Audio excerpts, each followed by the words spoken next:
오늘은요, 은사 중에 예언의 은사 또 방언의 은사에 대한 이야기가 나옵니다. 바울이 이것을 기록하고 있는 전제를 우리가 좀 이해해야만 됩니다. 많은 분들이 어느 게 더 좋습니까? 예언의 은사입니까? 뭐 방언의 은사입니까? 성경에 보니까 또 예언이 더 중요한 겁니다. 방언은 별거 아닙니다. 뭐 이렇게 이야기할 수 있어요. 근데 이때 당시의 상황을 좀 봐야 되죠. 고린도 전서는 고린도 교회에 있는 성도들의 문제가 있어서 교회를 처음 개척한 바울에게 편지를 보낸 거죠. 이런 문제가 있습니다. 이런 것들이 있습니다. 어떻게 했으면 좋겠습니까? 이때 당시 헬라 문화라고 그랬어요. 헬라 문화의 특징은 이원론이라고 이야기를 했어요. 영과 육에 대한 부분들이 분명했죠. 영적인 것을 좋아했고요. 또 반대로요. 영적인 것은 육적인 건 아무것도 아니다라고 생각했기 때문에 금욕하거나 더 열심히 영적인 것을 추구하는 사람이 있는가 하면 반대로 육적인 건 아무것도 아니니까 쾌락주의로 빠지는 사람들도 있었습니다. 또 당시에는요, 이 이방 신을 섬겼을 때 이방 사람들의 생각들이 어떤 거냐면요, 영적인 걸 좋아했기 때문에 좀 황홀경에 빠져 있거나 뭐 이상한 어떤 행동들을 하는 것들을 그들은 신과 가까워졌다라고 생각을 했었어요. 그러니까 그런 사람들이 예수님을 믿고 또 교회 안에서 때로는 어떤 그런 세상적인 그런 황홀경에 이르는 그런 경우도 있어요. 또 그런 걸 보면서 내가 이렇게 예수님과 가까워졌다 이렇게 자랑을 하죠. 그러니까 예배드리는 가운데서도 막 방언으로 이야기를 하고 뭐 이렇게 표현하면 그렇지만 머리 풀어 헤치고 막 이야기하는 건 목소리 바꿔가면서 뭐 이런 일들이 그때 당시에 좀 빈번했었어요. 그래서 이 질문을 던지는 겁니다. 교회 안에서 막 그렇게 알아듣지 못하는 방언으로 막 이야기를 하고 있는데 이걸 어떻게 해야 되는 겁니까? 이렇게 질문이 오는 거죠. 그래서 그거에 대한 답을 이야기해 주고 있는 거예요. 오늘 1절 한번 봅시다. 1절 읽겠습니다. 시작. 사랑을 추구하며 신령한 것들을 사모하되 특별히 예언을 하려고 하라. 자, 지난번까지 계속 말했죠. 우리가 주의 일을 하거나 또 무엇인가를 할 때 교회 안에서 반드시 하나님이 은사를 준 건 하나님의 선물이라. 그래서 자랑하지 말라. 그러면서 교회의 덕을 세우기 위해서 우리에게 은사를 주셨다고 그랬어요. 그런데 왜 자랑을 하느냐? 그것은 사랑하지 않기 때문에 그런 거라는 거예요. 우리가 상대방을 때로는 무례하게 행할 때가 있어요. 또 상대방을 예의를 다해서 행할 때가 있어요. 왜 이렇게 할까요? 라고 물어보면 이유는 하나예요. 내가 상대방을 존중하면요, 예의를 다하게 돼 있어요. 그런데 상대방을 무시하면 내가 함부로 말하게 돼 있습니다. 교회 안에서도 말과 행동이 늘 그렇습니다.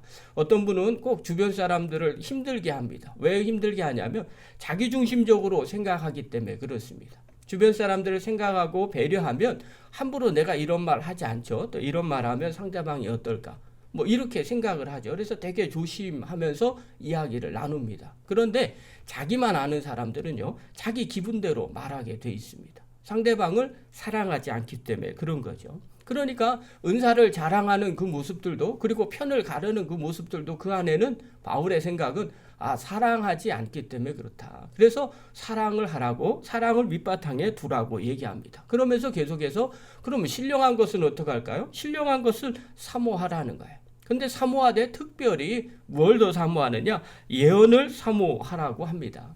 자, 그렇다면 왜 예언을 하라고 할까요? 2절부터 5절 한번 봅시다. 2절부터 5절까지 한번 보겠습니다. 시작. 방언을 말하는 자는 사람에게 하지 아니하고 하나님께 하나니 이는 알아듣는 자가 없고 영으로 비밀을 말함이라.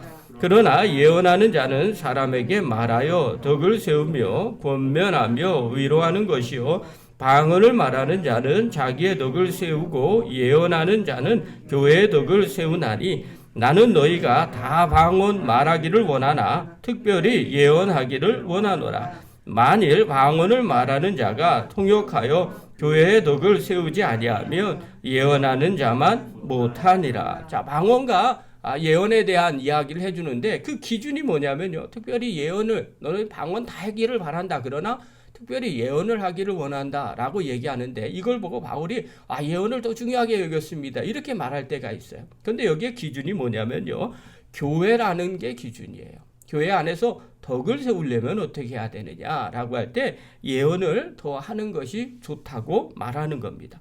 방언은 하늘의 언어죠. 그래서 영으로 내 영이 하나님과 대화하는 겁니다. 그러니까 이것을 제대로 알지 못하면, 통역하지 못하면 사람들이 이 방언으로 얘기하는 걸 알아듣지 못합니다. 그러나 예언은 우리나라 말로 하기 때문에 누구나 다 알아듣게 되죠. 그것 때문에 모든 교회 공동체의 성도들이 더 그것이 무엇인지 알게 되고 권면하고 하나님의 뜻을 발견하게 되죠. 그럴 때 그 모든 사람들에게 덕이 된다는 겁니다. 그래서 결국 바울은 방언은 자기의 덕을 세우고 예언은 교회의 덕을 세우게 된다는 거죠. 그러니 너희들이 이왕 공동체 안에서 만약에 하려면 방언 말하는 것을 원하지만 예언하는 것을 무엇보다 예언을 더하는 것이 좋다고 이야기를 하는 겁니다. 여러분, 이것은요, 방언을 무시하는 게 아니라는 걸 분명하게 아셔야 됩니다.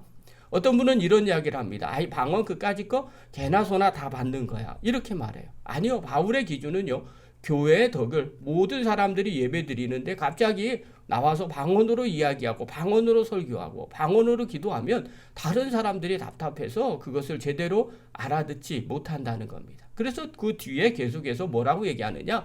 울리는 꽹과리와 같다고 말합니다. 제대로 무슨 소리인지 알아듣지 못한다고 이야기하죠. 그러면서 어떤 분들은 이거 방언 그거 별거 아니지 않겠습니까? 이렇게 이야기를 해요. 아니에요. 방언은요, 개나 소나 받는 것이 아닙니다.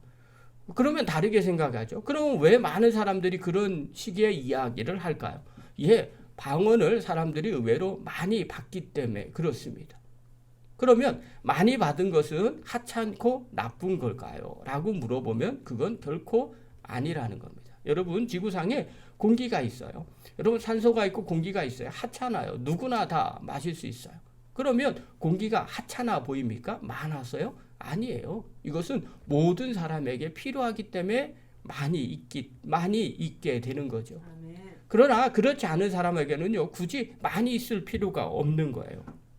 자, 방언은요, 제가 경험한 바에 의하면요, 모든 은사의 기본입니다. A, B, C라고 이야기하죠. 만약에 수학을 풀 때 아무리 어려운 공식을 풀려고 하더라도요, 기본을 알아야만 풉니다. 그게 구구단입니다. 마치 그와 같은 것이 방언이에요. 그래서 여러분, 방언을 가지고 어떻게 하느냐? 방언으로 내가 기도하면 내 영이 하나님과 함께 기도하게 됩니다. 그래서 내 영이 맑아지게 되고요, 내 영혼이 새롭게 소생되게 되고요, 내 영혼이 힘을 얻게 됩니다. 그래서 어떤 분은 그런 이야기를 해요. 내가 방언으로 기도하는데도 그게 뭔지 몰라서 안 합니다. 그건 잘못된 생각이라고 말씀을 옛날부터 드렸어요. 하나님이 까닭없이 우리에게 은사를 주시지 않기 때문에 그렇습니다. 그래서 내 생각과는 달라도 내가 답답해도 걱정하지 마십시오. 내 영과 하나님의 영은 함께 이 방언을 통해서 기도하게 됩니다. 자, 그 방언을 조금 더 나가면요, 방언을 풀면 예언이 됩니다. 방언이 풀어지면 이게 무슨 뜻인지 알게 되면 예언이 되는 거죠. 또요, 방언의 능력 방언이라고 이야기하는데 언어와 능력 방언이 있어요. 그래서 이 방언은요, 또 병을 고칠 때 신의 은사를 받은 사람은 반드시 방언을 받게 돼 있습니다. 그리고 방언으로 하게 돼 있어요. 또 아칸마기아 대적을 할 때도요, 반드시 방언을 통해서 방언 기도를 하게 돼 있어요. 그리고 그것들을 통해서 각양각색의 은사와 또 능력이 나타납니다. 어떤 분은 그래요. 내가 기도하는데 능력이 나타나는데 방언하지 않아도 나타납니다. 그런 분 없습니다. 다 방언이 기본으로 깔려 있어요. 그래서 모든 은사의 기초는 방언이에요. 그래서 이 방언이 하나님이 많은 사람들에게 주신 이유가 바로 여기에 있어요. 그래서 방언을 절대 무시하지 마십시오. 또 바울은요, 여기서 이거 보십시오. 예언을 하기를 더 사모하라고 그랬지 않습니까? 그래서 방언을 무시하는 분들이 계시는데 그건 오해라는 거예요. 왜냐하면 바울이 얘기하고 있는 것은 지금 교회 공동체 안에서 예배드리고 같이 신앙생활 하는데 불쑥 일어나서 방언으로 막 떠들고 방언으로 이야기하니까 다른 사람들이 답답해하기 때문에 그래요. 그래서 그것 때문에 예언하기를 교회의 덕을 세우는데 기준을 두었기 때문에 예언하는 거에 더 힘쓰라고 말합니다. 자, 계속해서 보겠습니다. 6절 한번 보십시오. 읽겠습니다. 시작. 그런즉 형제들아 내가 너희에게 나아가서 방언으로 말하고 계시나 지식이나 예언이나 가르치는 것으로 말하지 아니하며 너희에게 무엇이 유익하리요. 자, 방언으로 말하면 나도 할 수 있는데 하면 너희들 어떻게 하냐? 유익하지 못한다는 거예요. 무슨 뜻인지 알아듣지 못한다는 겁니다. 그러나 오히려 계시나 지식, 예언으로 가르치는 것이 공동체에 훨씬 더 유익하다는 거예요. 바울은요 지금 기준을 잡은 것이 공동체 안에서의 기준을 얘기하는 겁니다. 자, 그러면서 계속해서 이야기하죠. 12절 한번 보십시오. 12절 읽겠습니다. 시작.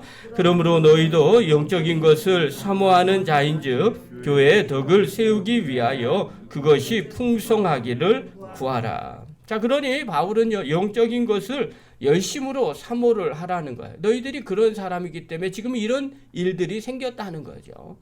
그러니 이 영적인 것을 사모하되 항상 교회 덕을 세우는 기준으로 삼기를 바란다는 겁니다. 그러면 유익하게 되는 거죠. 이것은 오늘날 우리도 마찬가지예요. 이것은 은사뿐만 아니라 신앙생활도 똑같습니다. 신앙생활 하는데 열심히 어디에 있어야 되냐는 거예요.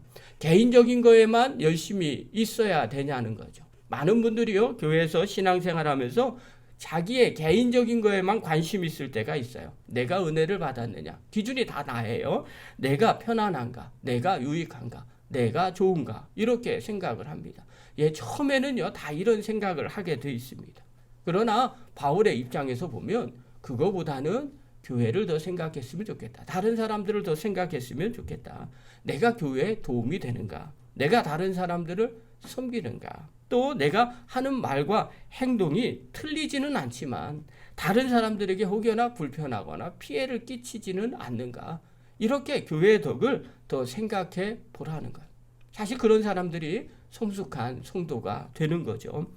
오늘 고린도 교회에요 하나님이 은사를 많이 주셨습니다. 사실 이것은요 은사를 받았기 때문에 문제가 생기는 거죠. 그러나 이들은요 하나님이 그걸 왜 주셨는지 모릅니다. 자기가 마치 대단한 것처럼 내가 큰 하나님과 더 깊은 교제를 나누는 것처럼 또 믿음이 좋은 것처럼 생각을 하고 자랑을 했었어요. 그래서 바울이 편지를 써서 보낸 거죠. 은사는 하나님의 선물이다. 또 하나님이 교회의 덕을 위해서 은사를 주신 것이다. 그러므로 너희들이 이 은사를 사용할 때 항상 교회 유익한 곳으로 사용하기를 바란다. 이렇게 권면을 하고 있습니다. 사랑하는 귀한 성도 여러분, 우리도 마찬가지예요. 하나님이 우리에게 주신 은사나 능력들을 우리가 자랑하고 있다면 또 하나님이 왜 주셨는지 알지 못하고 있다면 우리는요 결국 우리 자랑만 하게 되고요. 또 다른 사람들 안에서 분란을 일으키게 됩니다. 늘 이 부분 점검하시기를 바랍니다. 자, 그렇다면 본문을 통해서 우리가 깨달아야 될 게 있어요. 첫 번째입니다. 신령한 은사를 늘 사모하시기를 바랍니다. 특별히 저는요 여러분들이 다 방언으로 기도하기를 힘쓰시기를 바랍니다. 여러분 방언은요 영적 은사의 기초예요. 늘 이것을 마음 가운데 새기시기를 바랍니다. 그리고 이걸 통해서 이상한 방언을 통해서 내가 잘 못 알아들어서 안 하겠다고 하는 분들도 간혹 계시지만요. 그럼에도 불구하고 계속 하십시오. 까닭 없이 하나님이 주시지 않습니다. 또 그걸 통해서 하나님이 또 다른 은사로 넘어갈 수 있는 그 은혜가 저와 여러분에게 있기를 바랍니다. 두 번째로요. 은사 사용이나 또 내가 신앙생활의 기준을 항상 교회의 덕을 세우는 데 관심을 두십시오. 성도들에게 내가 유익한가? 또 그들에게 도움을 줄 수 있는 게 무엇인가? 늘 거기에 관심을 두시고 말과 행동을 행할 때 교회의 덕을 세우는 성도가 됩니다. 저와 여러분이 그런 믿음의 종이 되기를 간절히 축원합니다.